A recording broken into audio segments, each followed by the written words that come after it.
საბერძნეთსა და პორტუგალიაში ტყის ხანძრებს კვლავ ებრძვიან. ყველაზე რთული ვითარება საბერძნეთის ქალაქ თესალონიკის შემოგარენში შეიქმნა, სადაც ძლიერი ქარის გამო ცეცხლი სწრაფად გავრცელდა და რამდენიმე დასახლებიდან მოსახლეობის ევაკუაცია გახდა საჭირო.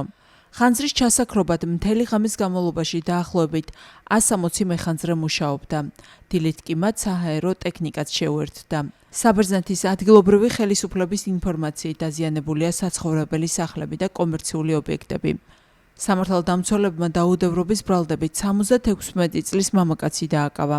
გამოძიების ვერსიით დაიწყო მისი ავტომობილი. ცეცხლი გზის პირას მცენარეებსაც გადაედო. მეხანძრების ცნობით დაკავებული ნასო მდგომარეობაში იმყოფებოდა.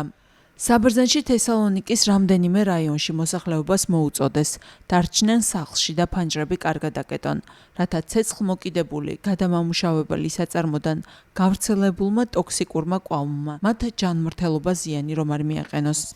ამასობაში პორტუგალიის ცენტრალურ ნაწილში ხანძარი უკვე მეოთხე დღეა მძვინვარებს. სტიქიამ დაახლოებით 12,000 ჰექტარი ტერიტორია გაანადგურა. ცეცხლის ლიკვიდაციაში 1200-ზე მეტი მეხანძრე და ასობით სახანძრო მანქანაა ჩართული. ევროკავშირის სამოქალაქო დაცვის მექანიზმის ფარგლებში პორტუგალიას დახმარება ესპანეთმა და იტალიამაც გაუწიეს. მათ ადგილზე მეხანძრეები, ტექნიკა და სახანძრო თვითმფრინავები გაგზავნეს.